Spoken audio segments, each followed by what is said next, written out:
चलो, तो अब हम लोग देखते हैं इसका लीनियर सॉल्यूशन है कि हम ऑर्डर ऑफ एन में और ऑर्डर ऑफ वन में इसे कैसे सॉल्व करेंगे, है ना। ये सबसे अच्छा अप्रोच है। तो अगर आपने एन स्क्वायर में सॉल्व कर दिया तो आपको क्या होगा, ऑब्वियसली बात है, इंटरव्यूअर बोलेगा कि आप इसे ऑर्डर ऑफ एन में सॉल्व करो। देखो इसे हम कैसे सॉल्व करते हैं। तो एज इट इज सबसे पहले हम एक एन नाम का एन वेरिएबल लेते हैं जिसमें हम स्टोर कर देते हैं अपने एरे का साइज। ओके। और उसके बाद क्या करते हैं हम लोग कि हम लोग क्या करते हैं, एक मैक्सिमम एलिमेंट नाम का एरे लेते हैं। ठीक है, मैक्सिमम एलिमेंट नाम का एक एरे लेते हैं और उसमें स्टोर कर देते हैं हमेशा लास्ट इंडेक्स। लास्ट इंडेक्स क्या होगा, n-1। ठीक है। और फिर हम लोग क्या करते हैं कि हम लोगों को कहा गया है कि लास्ट इंडेक्स में क्या स्टोर करना है अपने ओरिजिनल एरे में, -1। तो यानी हम लोग अब लास्ट इंडेक्स में यहीं पर -1 स्टोर भी कर देते हैं। ठीक है, यानी लास्ट इंडेक्स में हमने -1 स्टोर कर दिया, यानी कि मैक्सिमम एलिमेंट नाम के वेरिएबल में पहले लास्ट इंडेक्स का जो था ना उसे स्टोर कर लिया। ठीक है, सेव कर लिया और फिर लास्ट इंडेक्स को -1 को अकॉर्डिंग टू क्वेश्चन रिप्लेस कर दिया। अब हम लोग लगाते हैं फॉर लूप। चलो अगर लॉजिक समझते हैं हम लोग करने क्या जा रहे हैं। देखो हम लोगों ने क्या किया, एक एलिमेंट नाम का मैक्स एलिमेंट नाम का फंक्शन वेरिएबल ले लिया। ठीक है, एक मैक्स एलिमेंट नाम का वेरिएबल ले लिया। ठीक है, और उसमें सबसे पहले लास्ट इंडेक्स जो है ना उसे असाइन कर दिया यानी 1। ठीक है, और फिर सेकंड स्टेप में हमने इसे -1 से रिप्लेस कर दिया। ठीक है, अब उसके बाद हम लोग एक फोर लूप चलाते हैं। ठीक है, और फोर लूप कहाँ से कहाँ तक जाएगा, या 0 से लेकर के 1 2 n-2 तक जाएगा, 3 4। ठीक है, ये 3। ठीक है, तो यानी ये 0 से लेकर के n-2 तक जाएगा। और उसके बाद हम लोग क्या करेंगे, इस फोर लूप को हम लोग उल्टा चलाएंगे, यानी लास्ट से शुरू करेंगे और स्टार्टिंग में जाएंगे। ठीक है, तो देखो 6 है ना, इस 6 में देखो इस 6 का मैक्सिमम क्या होगा, इस 6 का मैक्सिमम इधर राइट में होगा। ठीक है, और हमने इधर राइट में एक एलिमेंट है लास्ट, उससे हमने क्या किया था, रिप्लेस करने से पहले मैक्स नाम के वेरिएबल में स्टोर कर लिया था। तो यानी 6 का जो मैक्सिमम होगा वो इस मैक्स नाम के वेरिएबल में स्टोर होगा, यही होगा ना। तो हम क्या करेंगे कि अब हमें पता चल गया यहाँ पे, तो मैक्स नाम के वेरिएबल में जो भी वैल्यू होगी वो यहाँ पे आएगी। ठीक है, तो हम यहाँ रिप्लेस करेंगे, और रिप्लेस करने से पहले हम क्या करेंगे, एक टी नाम का वेरिएबल ले लेते हैं और उसमें एक टेम्पोररी वेरिएबल लेकर के इसकी वैल्यू को सेव कर लेते हैं। ठीक है, सेव कर लिया और फिर उसके बाद इसे मैक्स जो भी है उससे रिप्लेस करके यहाँ पुट कर दिया, यहाँ क्या आ गया, 1। ठीक है, उसके बाद हम क्या किए, उसके बाद हम चेक किए ये जो टेम्पोररी वेरिएबल है और ये जो मैक्स है, इस दोनों में मैक्सिमम कौन सा है ना। देखो मैक्सिमम कौन सा है, इस दोनों में मैक्सिमम टी की वैल्यू है, टेम्पोररी वेरिएबल जो हमने असाइन किया 6। तो हम क्या करते हैं, अब मैक्स की वैल्यू को 6 कर देते हैं। ठीक है, और फिर उसके बाद दूसरा लूप चलाते हैं। ठीक है, और दूसरा लूप चलाते हैं और और फिर क्या, दूसरे लूप में क्या होगा, अब आई की वैल्यू 3 हो जाएगी। ठीक है ना, पीछे चल रहे हैं हम लोग, 4 से शुरू किए, अब फर्स्ट तक जाएंगे। तो यहाँ क्या है, 4 है। तो हमें मालूम है कि इस 4 का जो मैक्सिमम होगा ना वो इसी तरफ होगा। ठीक है, और हमने क्या किया है, मैक्सिमम को अभी तक मेंटेन करके मैक्सिमम नाम के वेरिएबल में रखा हुआ है। और हम लोगों की मैक्सिमम वैल्यू देखो 6 है, और सही इधर देखो अगर क्वेश्चन ओरिजिनल एरे में वो भी 6 ही है ना। तो हम लोग क्या कर रहे हैं, मैक्सिमम तो मेंटेन कर रहे हैं। तो हमें पता चल गया इस 4 में जो मैक्सिमम वेरिएबल है उसकी वैल्यू यहाँ आएगी। ठीक है, फिर से हम लोग वही स्टेप अपनाते हैं, 4 की वैल्यू रिप्लेस करने से पहले टी में यहाँ लिख देते हैं, उसके बाद 4 की वैल्यू रिप्लेस कर देते हैं, और उसके बाद अब चेक करते हैं मैक्स और 4 में कौन बड़ा है। तो देखते हैं मैक्स ही बड़ा है, तो एज इट इज मैक्स को रहने देते हैं और टेम्पोररी वेरिएबल का कोई काम नहीं। उसके बाद फिर हम लोग 5 के लिए स्टार्ट करते हैं और फिर इसमें हम लोग मैक्स की वैल्यू क्या है हम लोगों की 6 है ना।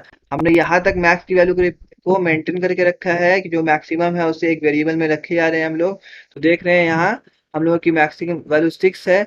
तो हम यहाँ रिप्लेस करने से पहले टी में स्टोर कर देंगे इंडेक्स 2 की वैल्यू और इसे रिप्लेस कर देंगे 6 से।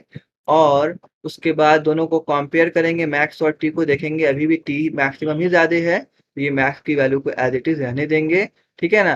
फिर प्रीवियस इंडेक्स पे जाएंगे और फिर हम लोग देखेंगे कि यहाँ पे मैक्स की वैल्यू क्या है, तो अभी भी 6 है।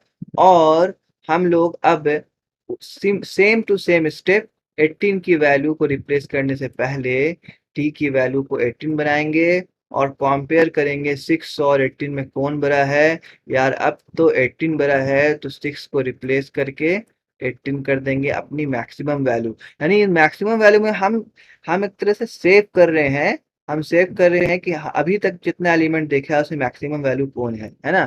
तो इसमें 18 आ गया। अब हम लोग इस 18 को रिप्लेस कर देंगे किससे कि किससे रिप्लेस कर देंगे, जो प्रीवियस मैक्स वैल्यू क्या थी 6 थी है ना, 6 से रिप्लेस कर दिया। अब 17 में आया, 17 में आया तो हम लोगों का लास्ट इंडेक्स है ही, तो इसे मैक्सिमम से हमें रिप्लेस कर देना है। और यहाँ कर देना है मैक्सिमम वैल्यू क्या है अभी हम लोग की करंट मैक्सिमम 18 है ना, 18 कर देना है। तो हम लोगों का जो एरर रिटर्न हुआ क्या होगा 18 6 6 1 -1। आप देख सकते हैं यही आउटपुट होगा 18 6 6 -1। होप आपको समझ में आया होगा लॉजिक। तो चलो इसे कोडिंग करके समझते हैं कि कैसे होगा। तो हमने क्या किया कि लास्ट एलिमेंट के वैल्यू को स्टोर कर दिया मैक्स एलिमेंट नाम के वेरिएबल में, यही किया सबसे पहला स्टेप मैक्स नाम के वेरिएबल में। और लास्ट एलिमेंट या तो -1 से लिखो या n-1 से, बात बराबर है। ठीक है ना, तो उसको रिप्लेस कर दिया -1 से। ठीक है। और उसके बाद लूप चलाएंगे हम लोग, बैकवर्ड लूप, रिवर्स लूप चलाएंगे n-2 से। ठीक है ना, n-1 का काम तो हो चुका है, for I in range of बोलो n-2। ठीक है, n-2 कॉमा -1 कॉमा -1। इससे क्या होगा, ये लूप n-2 से चल के 0 तक जाएगी रिवर्स डायरेक्शन में। ठीक है, समझ गया रेंज।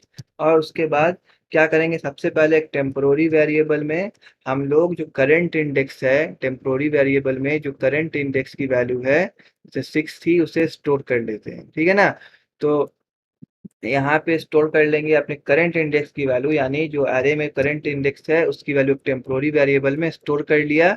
और उसके बाद अब हम लोग क्या करेंगे, जो इंडेक्स ith इंडेक्स है उसमें हम लोग मैक्स वैल्यू क्या करते हैं, जब स्टोर करने के बाद अब चेक करते हैं मैक्स वेरिएबल में कौन सी वैल्यू है उसे रिप्लेस करते हैं। यही ना हमने देखा लॉजिक में।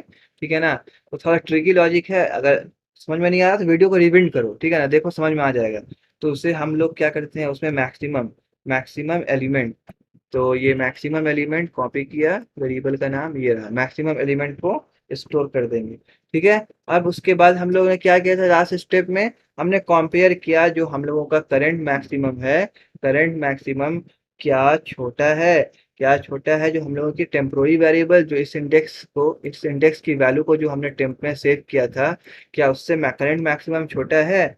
अगर छोटा है तो क्या करो यार, हमें अपने अपने करंट मैक्सिमम को रिप्लेस कर दो किससे, अपने टेम्पोररी वेरिएबल से अपडेट कर दो वैल्यू को मैक्सिमम एलिमेंट के। ये फॉर लूप चलेगा 0 तक जैसे हमने यहाँ बताया। ठीक है ना। इसी तरह से टेम्पोररी वेरिएबल में वैल्यू सेव होगी, मैक्सिमम एलिमेंट रिप्लेस होगा। ठीक है ना, मैक्सिमम एलिमेंट अपडेट होगा, वो सिंपल लॉजिक है। उसके बाद ये फॉर लूप पूरा कंप्लीट होने के बाद हमें क्या कर देना है, रिटर्न ARR, अपना एरे को रिटर्न कर देना है। तो इसे करते हैं हम रन। तो यार बहुत ही सिंपल कोड है। ठीक है ना। ट्रिक्स आ गया इनवैलिड सिंटैक्स। तो ये देखो, सॉरी यहाँ पे आई इन छूट गया, यहाँ पे इन इन इन रेंज ऑफ। ठीक है ना। तो होप अब हो जाएगा रन। तो इसकी टाइम सबमिट कर देते हैं और डिस्कस कर लेते हैं इसकी टाइम कॉम्प्लेक्सिटी। देखो कितना अच्छा, प्रीवियस सॉल्यूशन में ऑर्डर ऑफ n स्क्वायर गया था, देखो ये हो गया है रन।